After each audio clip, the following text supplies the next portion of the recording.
Hello and welcome to the Marvelous No podcast. I am one of your co-hosts, Henry, and this is my other co-host, Matthew. I'm still here. Yeah, I'm here.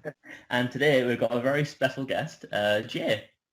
Hi, it's Yeah, he's over today to talk about Pirates of the Caribbean because I think we all are kind of fans of the franchise, but I think Jay is quite a big fan, is that right?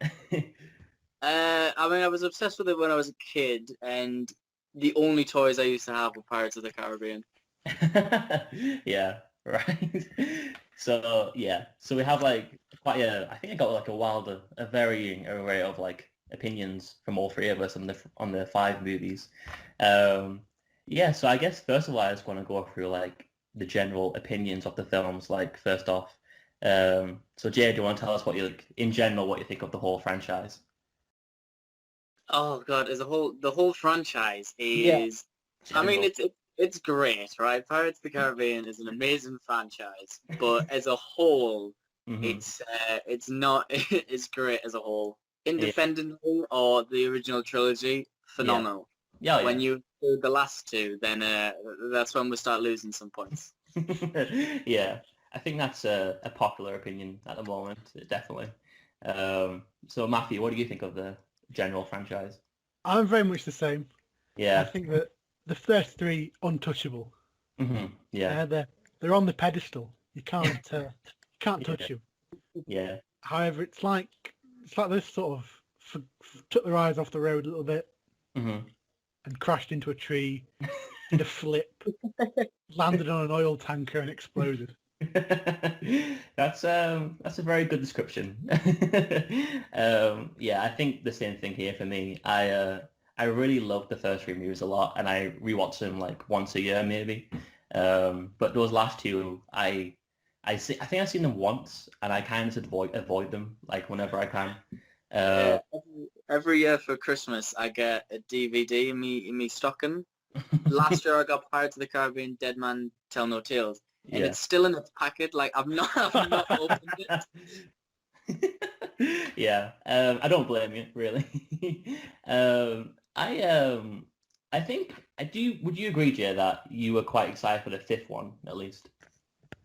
Yeah, because I mean, the fifth one had the promise of Will and Elizabeth returning, and I feel like them, especially in the first film. The first film was made to be about them two. Yeah. And when it wasn't, that's when the series and franchise sort of dwindled a bit. So to have them back sort of brought a little bit, magic to it. But I mean, they weren't really in all that much. They had like one or two scenes, so it was a disappointment in that fact. But I was quite excited for the redemption from Stranger Tides. Yeah. I can't actually remember the scenes in Dead Men Tell No Tales. With Will and Elizabeth? Yeah, no, I don't remember the scenes at all. I think there's two scenes, maybe. Maybe. Will has one at the start where his son tries to like kill himself just so his dad will come and pick him up. Oh yeah. And then at the end, then Will and Elizabeth reunite, and then of course, spoiler alert for the post-credit scene, but then they're in bed with each other, and Davy Jones's shadow comes back. I remember that. I remember thinking, God, yeah. Oh God. Oh God, if they ever make a next one and as David Jones came back somehow, I will be so angry in general. Because like the third movie is like a good ending in general, I would say. Especially with David Jones and how he kind of wraps up. And I just I don't want more from him, Yeah. Like he was probably the best villain they had. And to bring him back just doesn't make sense. As much as I love Bill Nye and his performance, and in college, me and Lachlan would just recite Davy Jones quotes to each other. Yeah. I can't bring him back to be a serious franchise. Yeah, it's kind of like his whole arc is just completely done. And I feel like him coming back to the same way of like, it's kind of like we're really running on fumes here and just bringing back old things. Which I kind of understand that when it comes to like really old blockbusters that like Star Wars or Indiana Jones, but like Pirates of the Caribbean was 10 years ago. Like we don't have that much nostalgia for Davy Jones coming back really. I hope it kind of the franchise kind of ends in a way, like with the fifth one, and we just don't further ruin it. So I don't see it getting there. That's where I sort of like delve into a different path. I don't want them to make a sixth one for the simple fact I think they've butchered it with the last two. But I feel like to make it even, to have the original trilogy and then the second trilogy, to finish on a really powerful like 6 movie, I reckon that would be brilliant. But of course, you can't do it unless Johnny Depp's on board. I know they've been like speculating like doing the 6th one without Johnny Depp, but they've killed, Jeffrey Rush off, Barbossa. I was fuming at that. Johnny Depp is, going through his crisis, so they can't make another Pirates of the Caribbean without, them two. Yeah. I feel like if they're going to make the last one, like the 6th one be the last big one, they're going to have to like spend like a good amount of time making it and like making sure it's a good movie first and foremost. Because I think the 4th and 5th one, despite the fact that they've like, it's only been 2 Pirates of the Caribbean movies in the last 10 years, they still feel like rushed like movies. Like they don't feel like a natural progression of anything that came before. I think the 4th one especially, even though I think I somewhat dislike the 5th one more than the 4th one, I think the 4th one feels like a spin-off movie and not like an actual Pirates of the Caribbean. Would you I agree? much prefer 4. Do you? Yeah. Yeah. I think 4's passable, whereas 5 is more of a why am I watching this? I just want to go home. No, I think Dead Man. I think I much prefer the 5th one over the 4th because, like Andrew said, it's just like a side quest film, really. Yeah. The 5th one tries to go back into the roots of the original, where the 2 new love interests are like the main characters, and Jack's like sort of a side plot. But because the way Johnny's played him and the characters then written, of course, to sort of complement the divorce and the accusations with his wife. Doesn't then work, and it feels just odd to see Jack Sparrow in that sort of a way, especially when you contrast that with how he was in the first film. Yeah, definitely. I think my next topic was going to be just in general our opinion on Jack Sparrow as the movies like go on. Because I think it's kind of a weird, I don't want to say it's an instant decrease in quality from the character. I just think that I think his best performance is still the first movie, but the 4th and 5th movie really just like bring him down.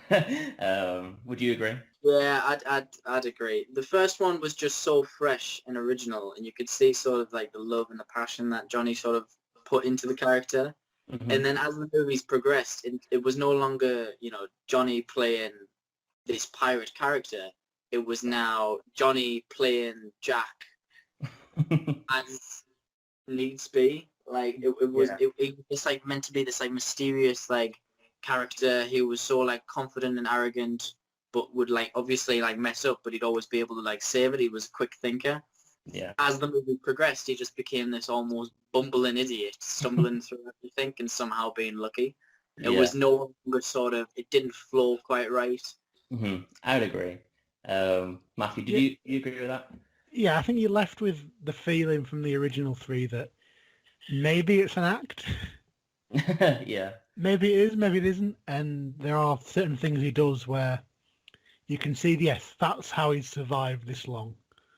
Yeah. Whereas the other ones, it's just more luck. Yeah. And as well, it's sort of the weird feeling where in the first ones, you sort of feel like he maybe is the main character, but then he really isn't. Because particularly from Dead Man's Chest onwards, it's really Elizabeth and Will that take the centre stage. Yeah.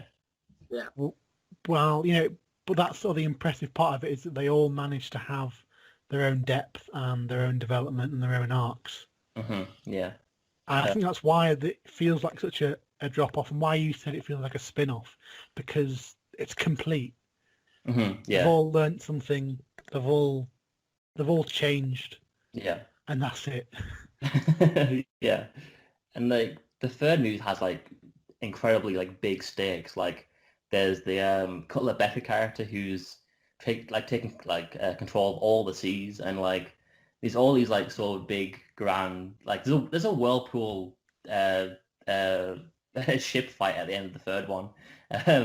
But like you get to the fourth one, and even some parts of the fifth one just feel like we're going backwards in a way. Like we're just doing something different for like some fun for 2 hours. Which yeah, and I would agree that in the first one I do feel like it's his best performance because it does feel fresh and new, and it does feel like he's not taking over the movie, even though you kind of get that feeling from him. But and then I think it goes to the second and third movie as well, where he's not the main character, but he is getting more and more to do. He's more of like a fleshed out character, which can be sometimes a thing going against the character because sometimes it works better him being a complete mystery. But in the fourth one especially, I think, and in the fifth one is a completely different problem, but in the fourth one, I think him becoming the main character and even getting like a romance plot with the female pirate person, I can't remember the name of. Penelope Cruz's character. Yeah. I feel like putting Jack Sparrow into that protagonist, main character, romance, action, hero, character slot does not really work.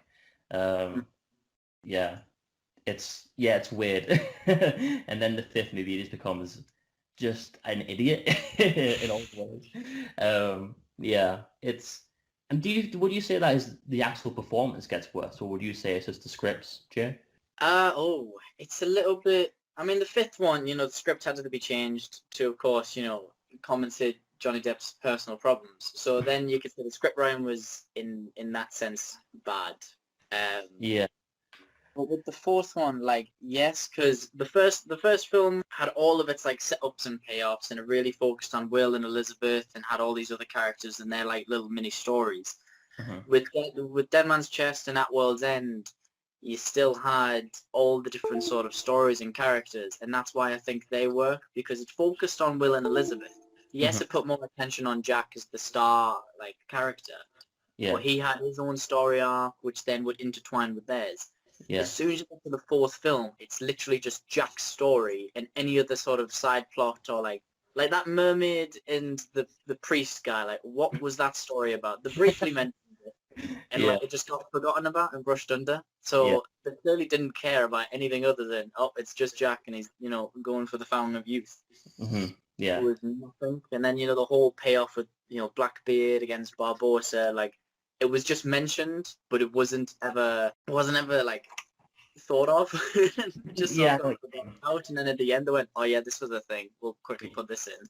Yeah, I get. Yeah, it's like in the first three, there's like an actual story being told that isn't about having Jack Sparrow be the icon that he became after the first one.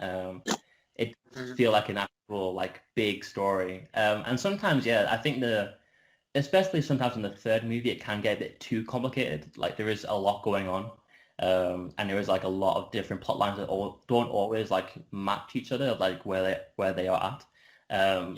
But you go forward to the fourth movie and even the fifth one, which is it's so simple in a way, and I think that it's because they're trying to do the first movie again, which I don't think is working very well, because the first movie it has that weird charm to it where it isn't just a great movie. It's one of those like surprising great movies where I don't think anyone in 2003 expected to be any good. So I think when you watch that film, it has that effect of like Jesus Christ, this is like really good for some reason. And I think going back to the fourth and fifth movie that are not really expanding on the first movie, just making another first movie. It feels like, well, he's doing the same thing again, but slightly worse, or much worse, really. And I do think Jack Sparrow becomes like a really oddly like passive character.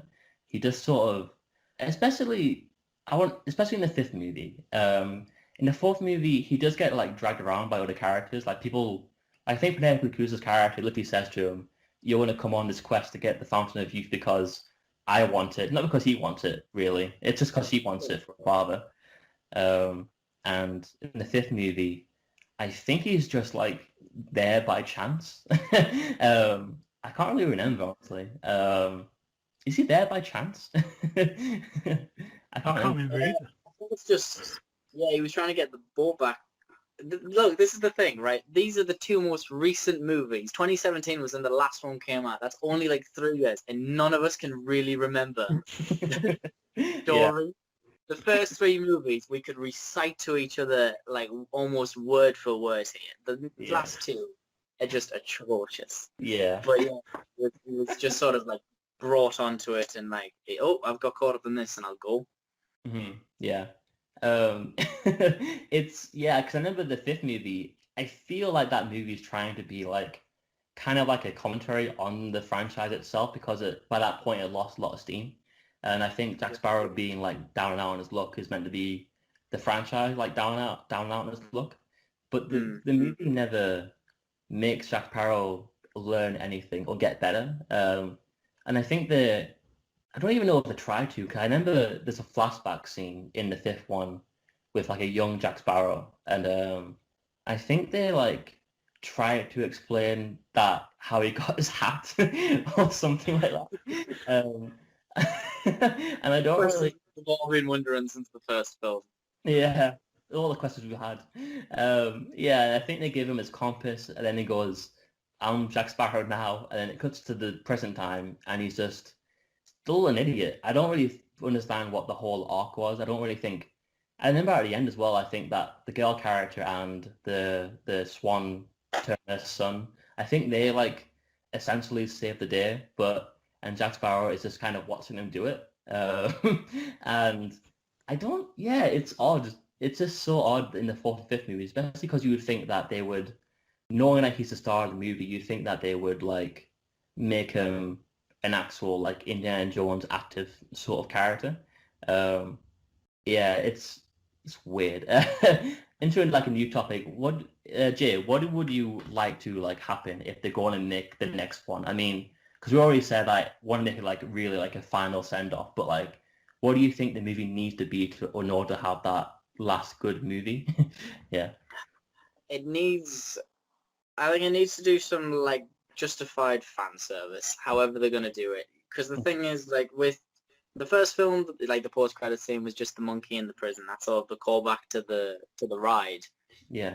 They weren't gonna do anything else of it. You know, Dead Man's Chest, you had sort of just the dog and the bow, and that sort of complemented the movie. World's End, it foreshadowed the Fountain of Youth, which made Stranger Tides, and Stranger Tides forgot completely about her having the voodoo doll, and then boom, we're in Dead Man's Chest. So it needs to do some callbacks to other movies to sort of wrap up everything that it's tried telling but hasn't. Yeah. And then at the same time, just sort of redeem Jack. Because like you were saying, in the 4th film, nothing really happens. Like it's meant to be this big redemption arc. That's clearly what the story was going for when Jack was, a slump and he loses his ship and his crew and everything.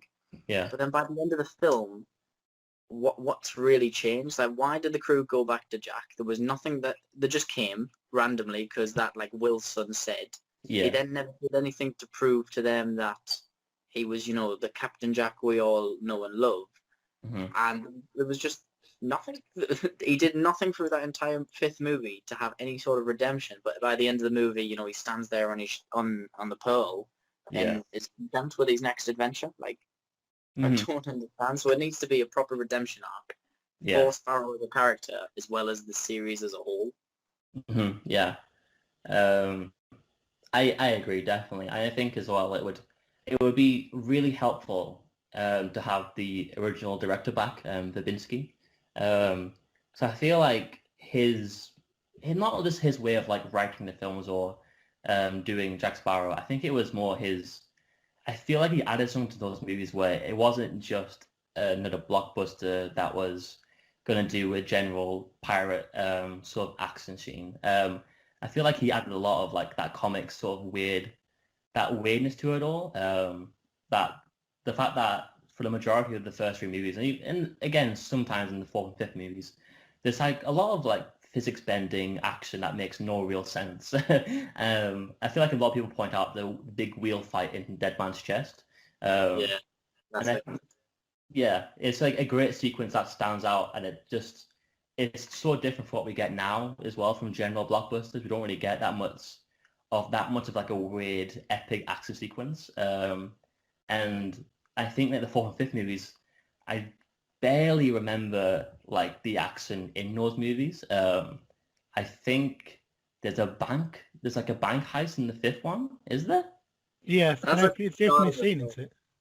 Yeah. Um, I don't really know. I think at the end they go have like is there like a parting in the sea or something? Yeah, I remember that because it swallows up and Mm, engulfs Barbosa. yeah. Huh. That's all I remember. Just that. Yeah. Comparing that to like not even like the big whirlpool sequence, like even like the first like proper action scene with Will and Jack Sparrow in the blacksmith. Like even comparing that, it's like I remember every time like a sword hit each other in that scene, compared Yeah, to the new one. that, Yeah. that scene is an incredible scene because it sums up perfectly what a good sort of fight scene is. Because when you break it down, it's just sort of a fight between Jack and sort of Will, like a little bit of a dismantled argument. Hmm. But you can see that Jack at the start of it, he walks around Will, so he tests his footwork, he does one or two like hits, so he Hmm. knows he's got good coordination and that. And Yeah. then from there, he's able to like sort of learn how he fights and how he knows Will, how Hmm. he knows how to sort of fight. So Jack then, of course, has to do the cheating and all that. Yeah. And then it's brilliant because Will traps Jack by throwing the sword into the door and he can't get out. By the end of the film, when Jack's about to get hung, Will does that same move, but then saves Jack's life. So Yeah. then it sort of contrasts that, and that's what the other films have failed to do. They've Hmm. failed to create that intricacy. It's almost like it's not just a random action scene for the sake of an action scene. It needs to be like an almost choreographed dance. Hmm. Almost, it's got to have some meaning behind it. Why is it important to the story? What develops the characters really, Yeah. and how can then we call this back at the end of it? Yeah. I completely agree. It's amazing how its first three movies, things start like coming back and like just in general, I feel like if there's like a big moment that is made to be a big moment, it's because at some point it'll become important as a character thing. So even like you were saying, the sword thing in the door, it kind of you could put those two moments next to each other, and you can completely tell from that how Will and Sparrow have changed as like characters. Like from just that one accent, you can tell all you need to know. And I compare that to the fourth movie. I think at the end they fight in a big cave. Hmm. And I think I think no, oh yeah, I can remember now. There's a big fight happening, but Jack Sparrow's not really doing anything. He's kind of just doing his Jack Sparrow stuff in the corner. Running in the middle of it, yeah. Yeah, the whole the mermaid subplot is happening literally in the corner. It's it's so odd that there's so much stuff in that fourth film when you think about it, but so much of it doesn't at all mean anything as one like whole movie. Hmm. So I don't think Sparrow and the priest talk more than once. Um, I don't think the mermaid talks to anyone even. And again, Penelope Cruz's character, even though I don't think she's terrible. I just think that just having a romance done with that Sparrow character is already doing like a disservice to it. Um, it feels like you kind of put him into the main role, which he shouldn't be. Yeah. And I guess in another topic, I was kind of was wondering, what are your favorite Jack Sparrow moments? Jay, like, what's yours? My favorite Jack Sparrow moment. Um, oh god, that's a really tricky one now. Yeah. After we've just slated it off for how like terrible the writing and all that is, the first moment. It's got to be in the first film, just his introduction. Like he's introduced as this like godlike pirate. The camera swoops down from a low angle Hmm. and sees him like towering above everything else, and then you realize, it's a sinking little dinghy, really. Yeah. That just ends up in the character. You have this larger than life character who always has a way out and a plan, and Hmm. even the wind like flowing through his hair and stuff sort of represents this status on him. And then he gets off the boat and just wandles in, throws some money to the guy, and then pinches it almost immediately back. That Yeah. is Jack. That's how he Yeah. should be. And then when you open, the fifth film, and he's, drunk hung over in a safe in a random bank. It's like it's embarrassing, really. Yeah. I think it's a comparison that because even though the first one makes him out to be some sort of kind of an idiot, they still kind of managed to make him like a graceful kind of good guy, but he's kind of an idiot sort of thing. Like he pays off that guy and he still manages to get back onto the dock on the little dinghy. When you compare that to the fifth movie where I think he kind of wakes up in the bank and then literally, I think, gets taken on like a ride by the bank, like through like a rope. He doesn't really do Like, anything active. just sits in the safe. It doesn't do that. Yeah, he doesn't do anything. Yeah. So Matthew, what's your favorite like Sparrow moment? Oh, so many to pick from. I can. So the ones that initially come to my mind. Hmm One of them is when in Dead Man's Chest, when he's just the leader of this tribe. He just stumbles into being this leader of a tribe. Yeah. And then him just. I always remember him running around the mountain, and they're all like, "Oh look, it's Jack!" And then all the tribe come around the corner after him. Yeah. I'm trying to think of others now. There are obviously just so many. Just trying to pinpoint which one It's when you pops get asked into the mind. question, you forget them all, isn't it? Exactly, yeah. Yeah. I always remember him sitting on the top of the mast in World's End, just Yeah. battling David Jones. Yeah. I think that's a really good like contrast as well. Even the second one where he's on the island. Again, it's sort of like a bumbling idiot sort of moment for him, but at the same time, he does like by his own will like escape. He actually like does things in the story, and it's weird that we're like criticizing movies for making our characters not do anything, because like you think that'd be like a basic thing for like your main character. Um, so it's weird how much they just dropped the ball on it.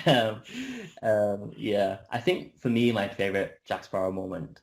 And there is like a lot. It's hard to choose, but I do think in the second movie where he is like I think it's just before the big wheel fight, and he's fighting Will and Captain Norrington, and like he kind of stops them from fighting for a bit as they're going to kill him, and he essentially he has nothing going on like for him. There's nothing like that's going to save him from certain death in this moment, but he kind of somehow manages to talk his way through it, and he just says, "Well, James Norrington, think about it. Will Turner. He's the reason that you're like not a commander anymore and you're living poor and no one likes you." And Will Smith, Will Turner. Just pops out there, pops out of the bushes, starts doing Fresh Prince of Bel-Air. That'll be the sixth one. And Will Turner, talks to him about how he's lost Elizabeth and all these sort of things because of Norrington. And then from that, them two start fighting each other, and Jack Sparrow just walks away. And then from that, he falls into a grave.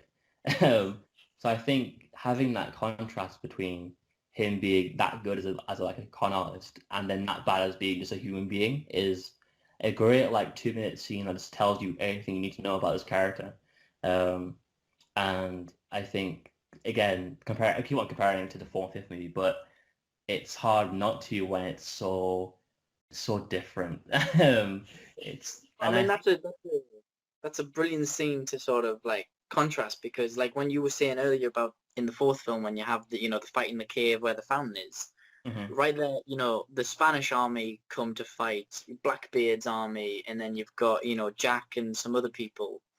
Yeah. And Barbossa's stuff. So everyone's fighting everyone. And I mean, Jack says it himself. They pick it in the story. It's like he says, "Well, hang on a minute. Like, I need to understand something. So we will fight against them. They will fight against you, only in the accounts of him wanting to kill him."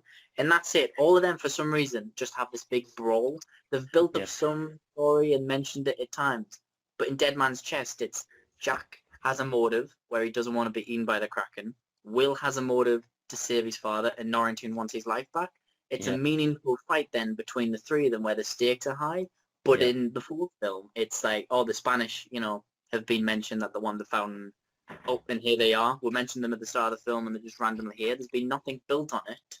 While in Dead Man's Chest, we've looked and followed the three of them to see that Norrington's been treated like crap, and he's been summoned to work with Jack, and he's been covered in pig, Yeah. stuff. Jack, has been terrified and running from the Kraken, and Will's been on the boat with his dad the entire time. So Mhm. they've built up that backstory for that miniature fight to mean something. But then, the fourth one just sort of throws all of its pieces together like a kid with toys. Yeah. And even again, fourth one at the end there's I think there's a Spanish army there as well. And the Spanish people don't do anything. Yeah. Yeah, they destroy it and leave. What's the point? Yeah. And I think the fourth one it starts off with them introducing the Spanish army, and the entire movie you're thinking, well, it must be important if you're going to have the first minute of your film introduce the Spanish army and they're going to be big players. And I think we see them on the boat, on the way to the Fountain of Youth twice, or maybe once even. And then at the end they come into it, and you forget that they're even coming. And then they I think they stamp on the cup things and then just leave. They don't really have an impact because the movie continues on anyway without them. They make a bit of ruckus, they don't really do anything. Which I kind of want to, if I'm going into the behind the scenes, I kind of want to say it's probably because in the first three, and especially the third one, which was a 3-hour epic movie which had so much going on. I feel like, if anything, the criticism of those movies was that they were too complicated because there was so much going on. Yeah. So I feel like they may have kind of leaned into the whole comedic aspect of it, and instead of doing an actual big confusing storyline or whatever, with lots of different pieces moving, they decided to instead come back down to just being a very simple adventure story. But even then, it's not a good one because the first one is a very good simple adventure story, but the fourth movie is it's a simple adventure story, but it's just not. There is no personal stakes in it at any point. I don't really see the point of the whole movie in a sense. Yeah. Yeah. It's one of them issues where the first one had, undead pirates. The second one had dead pirates. The third one kept them dead pirates, and then the fourth one had then pirate zombie people. Yeah. And the fifth one went back to having dead pirates. It's the need something. It's probably why Davy Jones is so recognizable, just because of the amazing performance that Bill played, as well as all the other antagonists, all the other villains rather, are just dead zombie creatures trying to get Jack. Yeah. We need some variety. Yeah. I think next next topic will be how would you rank the villains, I guess, because I feel like we all know that maybe the top two ones, but it's always interesting to see the difference between people's opinions on Blackbeard and Salazar, isn't it? Yeah. So how would you rank the villains, Jay? Davy Jones has definitely got to be number one. Right. An incredible performance. Barbosa, strong too. Them two can sort of have their own battle of top place and bottom place. But because, Barbosa was kind of an ally for the rest of the movies, you kind of lean more to Davy Jones being the ultimate, pirates bad guy. Yeah, the bad guy. As for, Salazar or whatever and Blackbeard wasn't even a villain. Yeah. You can't say he was a villain because Jack was, like you said earlier, he was just sort of thrown onto that boat for no real reason other than that he had that piece of the map that could show you where the fountain was. Blackbeard had nothing against Jack, and Jack had no fear over Blackbeard other than he had the pearl, but them two at the time didn't even know that until halfway through the film. Yeah. So I think Blackbeard was definitely the worst villain in the series and probably the biggest wasted potential. Yeah, I would agree, definitely. Yeah, because you're talking about bringing Blackbeard in. Yeah. That's a big thing. Yeah, but in terms of myths about pirates and stories about, well, it's not myth, but in terms of stories about pirates, Blackbeard's the big one. Yeah, like everyone He's knows. your Thanos. Yeah, everyone knows Blackbeard, even if you have no interest in pirates or anything like that. And like everyone knows like the story, like Blackbeard being like the worst pirate that all pirates fear, and you know he got his head chopped off in battle, and his body jumped back on the ship and continued fighting. It's like so many like myths and like legends over like the way Blackbeard died and how terrifying he was, and Yeah. then he was just made into this like paranoid, schizophrenic like freak. Yeah. He's kind of a he kind of just like comes to the story about half an hour into it and just kind of is there, like similar to Jack Sparrow, I guess. He's kind of like just there on the ship. And I think that the only real active characters in the fourth movie is probably like Barbossa and the female pirate, Penelope Cruz character. Hmm. Because they want like certain things for actual like real personal reasons. Um, Even though like the Penelope Cruz character is very like wishy-washy kind of, I don't know which side she's on, similar to Jack Sparrow. You still get a sense that there's something personal about what he wants to do in the story. Um, but yeah, like similar like Blackbeard, he's kind of just. I feel like they were like, how do we top David Jones or even Barbossa? And we kind of thought, well, Blackbeard because it's Blackbeard, but then didn't do anything to enhance the idea of him just being Blackbeard. Yeah. It's sort of just, well, you know the name. You got the good actor Ian McShane. He'll do okay, I guess. Here he is. Yeah. What's your opinion on the fifth villain, Salazar? Uh, he's he's good, but he's just like he's better than Blackbeard because at least he had like something against Jack. Yeah. But just it was just like an almost carbon copy of like the first film being like Bond dead, like ghost pirate type things, Hmm. and it just he never seemed like a big threat. Not really, Like, no. you never, you have the scene of him running to the shore and then he can't step on the land and that. And then you Mhm. have him chasing them for a bit and then wishy-washy stuff happens. It's just like I don't feel any sort of stakes to this. And then when I do watch it, I don't feel, worried about the characters or that. I just thought, what is this mess of a scene? Yeah. Yeah, I would agree that Salazar for me is a bit better in a sense that I do feel like at least he has like a backstory to do with the fact that Jack Sparrow kind of ruined his life and all these sort of things. Yeah. It's a solid backstory for a good arc for him, but I think that the movie doesn't even end with like them having not even a battle really. Like I don't think they ever come to a conclusion on them two. I think it is. I think it's the Will Turner son that just kind of. I think he breaks like the curse or something like that. Yeah. And that releases Salazar, and then Salazar's like, "Well, I'm gonna die now because I'm underwater" or something like that. And I think that's it. Yeah. Yeah. Matthew, what do you think about Salazar? Uh, it's just, it just to me it just feels like the sort of more generic. I'm a bad guy. I'm going to Mhm. hunt you down because you wronged me. Yeah. It just feels a bit. I don't want to say generic because I'm sure they did put some effort in, Mhm. but it feels like they just wanted a plot device. Hmm. Yeah.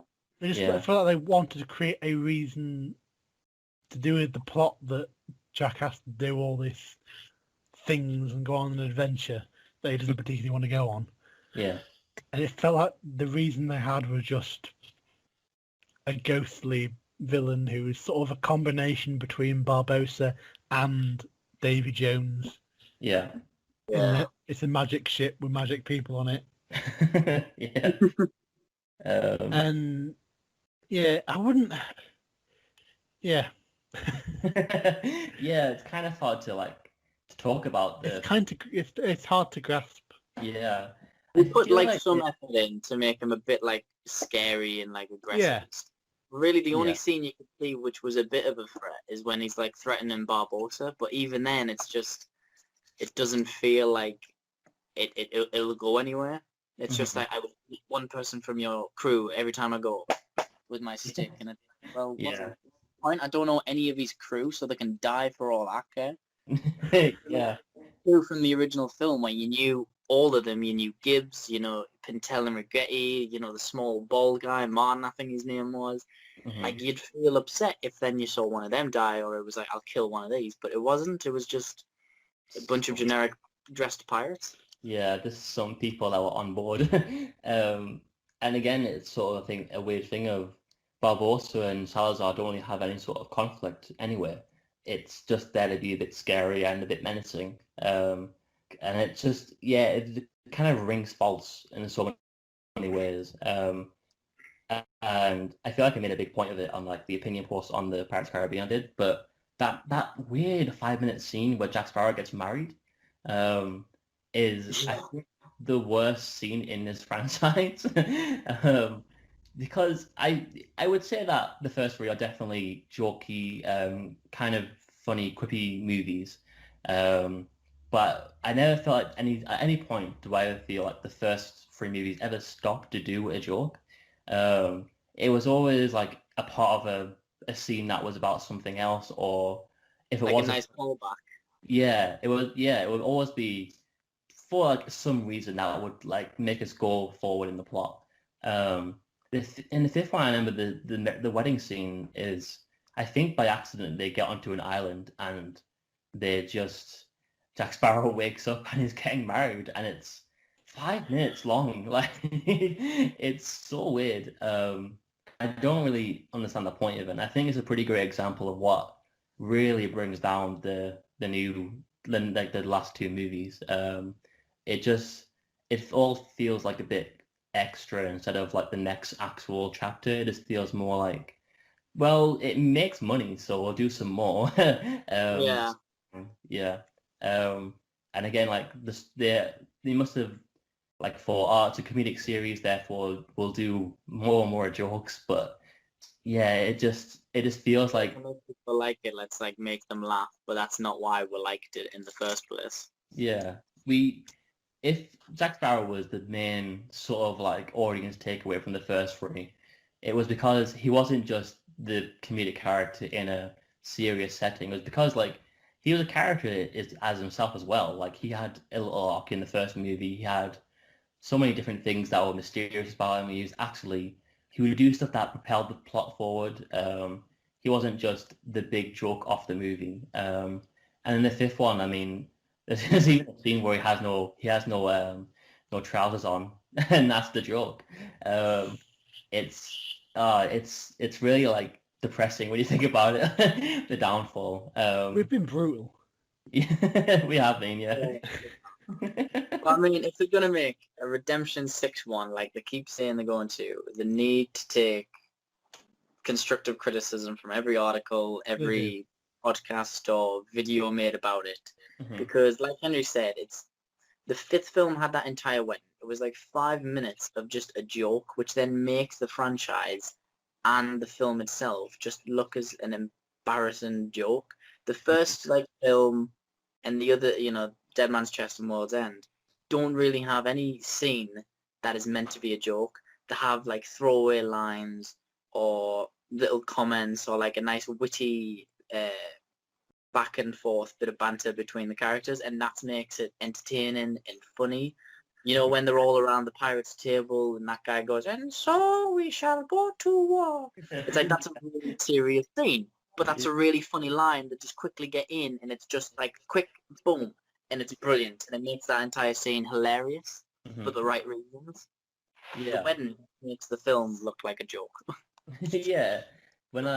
It's kind of like a big, remember you're watching a movie sort of thing to the audience when you do something like that and just make it a 5 minute scene that means nothing. Yeah. It's so weird to me. Yeah. Yeah. I was with that the comedy, it's big. It's more that you notice it with the 4 and 5 in that, like you said, they're going for more comedic scenes. They dedicate specific scenes to comedy, and you think is that why they're doing it? Are they just doing this to milk it, and that's how they think the Pirates of the Caribbean films go? when in reality the first two sequels, Dead Man's Chest and World's End, you can tell, as well as the fact that they were made back to back and they were released in consecutive years, you had that sense of they had a vision for it, and they have a vision for the story, and it's not just capitalizing on the success of the first one. Yeah. Because one of the things I always come back to, and things I always admire about Pirates of the Caribbean, is that for the two sequels, they just thought, let's just do it. Let's make these films. Let's make them as big and as bold and as ridiculous as we can, because we've got a story to tell. Yeah. Yeah. I feel like a good indicator of that is the first 10 minutes of Dead Man's Chest is so I don't want to say it's depressing or sad. It's more like the status quo that we got to by the end of the first one is sort of from the get-go kind of ruined. Elizabeth and Will are not getting married anymore. Jack Sparrow's on getting chased by something else now. And it has this very dark, foreboding beginning to that second film. And again, it isn't that thing that sequels sometimes do, where they kind of revert the last movie and then get to the same place again. So it could have easily been a second movie was going to be another adventure where Jack Sparrow has to do another MacGuffin chasing thing, and Will Elizabeth have to get back together. Instead, that second movie is very much delving into Will Turner's character with his father and Elizabeth's character and how much he wants to be an actual pirate, not just someone's wife. It could have been easily another reset, but it wasn't. And again, the ending of that film was again a cliffhanger and a very dark cliffhanger. And it could have been in Indiana Jones sort of sequel where it's just another adventure. And I feel like Pirates of the Caribbean, as much as it could have worked like that, I feel like having a trilogy that feels like one big holistic sort of experience is much better as a sequel, because it just feels like you're watching the story progress instead of just seeing the story happen again, but with different paint, quarter paint. And it's the fourth and fifth movies definitely feel like the first one again, but with the paint of new coat, a new coat of paint. And I want to bring up the news that's come out, I think in the last few months about the next one. Because it's weird, varying reports on what's going to happen. So the first report is that I think it's Margot Robbie is going to be doing a reboot of the Pirates of the Caribbean with the writer from Birds of Prey. Yeah, and that's going to have Jack Sparrow not in it for some reason.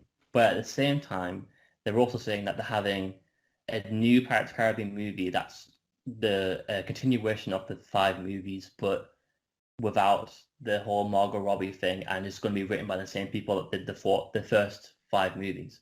So, and they still want to do it with a female lead pirate, because when they're saying they wanted Karen Gillan. Yeah, it's confusing what's happening right now.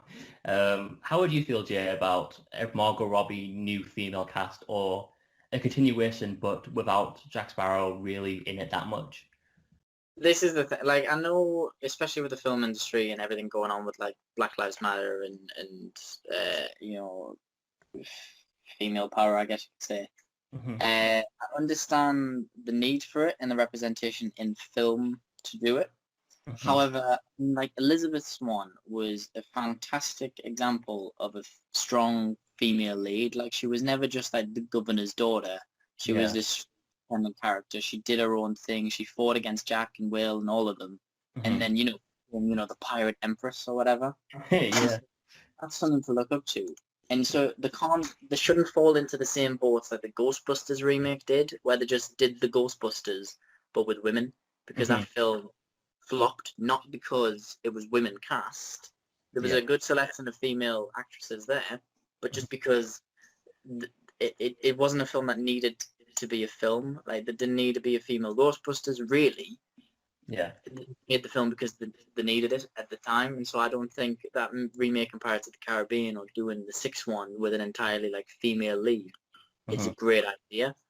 I think if they're gonna do it, don't make a female Jack Sparrow, but do what they tried doing with Penelope Cruz's character in the fourth one. Make a pirate who was a female, just as exciting and stuff as Jack was in the first film. Yeah. And like, if they don't include Jack, then nothing needs to be done. But if they do include Jack, which I think again as a Pirates film they need to do, then they can have this sort of like back and forth thing. So it's almost like Jack's met his rival, and then they can get that like female empowerment and the female representation. But then they can still have Johnny as Jack, and then if they do that, the female character could then be the main character of the sixth film, and Jack can be back doing sort of supporting role almost, like he pops in and out of the film here and there and sort of it continues it. Yeah, I can totally see what you mean. They can do it. Yeah. It would be, I think, a great idea for them to do kind of like a Star Wars thing where you get like a new cast and you have the old cast there supporting the new cast. So I feel like, and again, yeah, like you said, there'll be a great reverting back to Jack Sparrow being a supporting character first and foremost, which I feel like we can all agree that that's his best role. Because in the first, especially, he's sort of like, he's kind of like the thing that gets a plot moving compared to the fourth and fifth movie where the plot happening around him. When you introduce Jack Sparrow into those first three movies, especially the first one, it's kind of like you're introducing the actual story almost, but he's just there to give it to the characters for them to figure out. So having him in like a potential sixth movie with maybe a female cast, I think that's a great idea, but I don't feel like the Ghostbusters route of rebooting it, but with just the same characters as the last movie, but they're this female now it's just not a good way of doing it in general. Would you agree, Matthew? Yeah, and as well, you have the fact that all the anti-women sexist people will be straight on it if they do. Yeah. You know, it'll get review bombed, and it'll just be sad to see a Pirates film treated that way. Yeah. By those ultras. Yeah.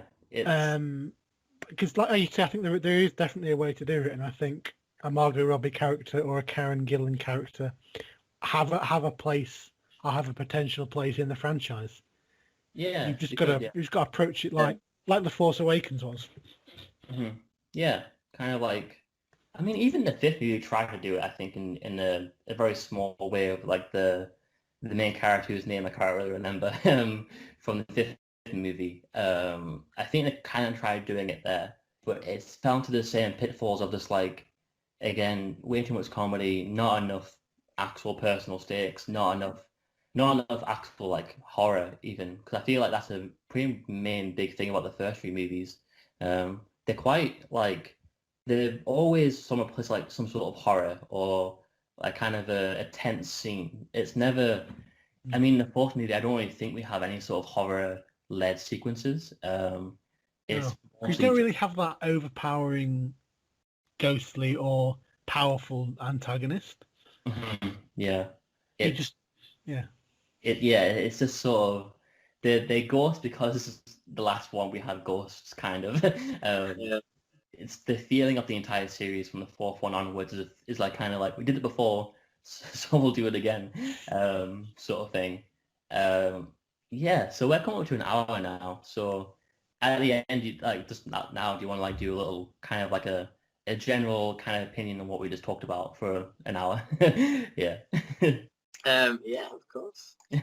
So, I mean, to sort of summarize really everything we've been saying, I think it's all agreed that Pirates of the Caribbean, Curse of the Black Pearl, which, was released in 2003, it's almost like 20 years old, is still like a staple in just like cinema and stuff. And the way the story is, the characters are written, the plot, everything is a really great example of how to make a really good film, not just like a Pirates movie. Yeah. But, as time has progressed, they've lost their element, they've lost the mark. So I think that if they ever did do a sixth one, they need to go back to the roots of, let's make a film because we want to make a film and we want people to enjoy it. Not just a money-grabbing thing. Oh, people like Pirates of the Caribbean, they like Johnny Depp. Yeah, let's throw it in. Yeah. They need to focus on that. There's good parts of all of the films, There's bad parts of a few. At World's End, I didn't like how they had the entire pirate council and had, the 9 pirate lords, but then, they don't really fight in the final battle. It would have been great to have them join in at times and stuff. So, there's like little preferences here and there, which probably will change between person to person who you ask. Yeah. But as a whole, it's still a really great film that holds itself together well and flows naturally. And so as a nice cinematic franchise, it's got a lot to learn from others like Star Wars or, Marvel and the Avengers and stuff. But something that realistically, Pirates started the sort of almost post-credit scene type stuff Disney do, and for something that was based on a theme park ride, the impact it's had on the world and cinema as a whole is phenomenal, and so it should always be praised for what it is, but it's sad to watch it somewhat die in its own fame. Yeah, that's a pretty good way of putting it. Yeah, Matthew, what do you like the thoughts of the movies? Yeah, I think touching on that again, the fact that it's a theme park ride that evolved into a movie. You think about that and you think, well, this is one of them things that shouldn't work. Yeah. If they announced today that they were doing a film based on one of the rides, everyone would think, oh God, no. Yeah. It's going to be terrible. But it wasn't, and the reason it wasn't isn't because of some fluke. It's because there was careful attention to detail, there was a creative idea, and there were people that were committed to achieving it. And you had that again with the sequels. Like I said, they just decided to go for it. And it ultimately became what people initially thought it would be. Yeah. It's a bit of people now see it as a bit of a cash grab. And you just need to return to the idea of, well, nobody expects us to do anything, but that doesn't mean we shouldn't do it half-assed. In fact, that means we should throw more effort at it to make sure that it is what the other ones should be, because there's still stuff there that you can pull it back. It's not dead, I don't think. Yeah. And as well, something we haven't mentioned, the score, Hans Zimmer's score, probably one of the best ever. Oh, definitely. I was going to mention that earlier because I was thinking about it when you were talking about horror. The music, just there's so many songs that I can think of in my head that give that creepy horror oral vibe. But then it's such a recognizable theme, and the music is just a soundtrack in itself is phenomenal to listen to. Yeah, it's an all-time great soundtrack for a lot of reasons. It's. What about you, Henry? What's your? Well, I would say that those first 3 movies, even though you can have your I feel like many people have maybe small problems here and there. I feel that first trilogy is very much one of those great I don't know, Star Wars or Lord of the Rings sort of experience where they are 3 movies that work so well and are kind of lightning in a bottle sort of things that were all creatively led by the director and the writers. And it's always weird to me that these movies came from Disney, which is, I always forget this, it's a Disney movie. Because it's weird to think about that, isn't it? Because they're so not Disney from whatever else they do. I mean, the third movie starts out with pirate child hangings. It's not the average blockbuster in any sense. And a great example is the run times are that first movie is pretty long, and then by the time we get to the third one, it's 3 hours long. And I could totally see Disney getting nervous about that and saying to the director that you have to keep it down to at least 2 hours at most. And it just the fact that they're 3-hour epic movies, and then compare that to the new ones where they're maybe 2 hours 10 minutes, and they're definitely trying to just wrap up what they're doing quickly as possible. It doesn't. They've lost this sort of that weird flair where I feel even if you didn't like the second and third movie, I feel in 10 years' time, if you by chance watch them again, you will really appreciate them. At the very least, just appreciate them for what they are. And I can't really see that with the 4th, 5th ones. happening. Yeah, so kind of at the end now. So yeah, Jay, do you want to like advertise anything you're doing, like anything Instagram wise? Well, I just want to say thanks for having us on the show. It's been really great. Yeah. Of course, I'm sort of just jumping on different podcasts with other people to sort of advertise, everything I'm doing to promote sort of better mental and physical health, especially in these grave times with the pandemic and stuff going on. So if you just want to keep sort of up to date, the YouTube channels, www.youtube.com/JCLife, or the Instagrams, instagram.com @_Jason.Collins. And you can check out all the training I'm doing for my professional boxing match, as well as all the sort of podcasts and let's talks I'm doing with people from all over the world, just about mental health. Yeah.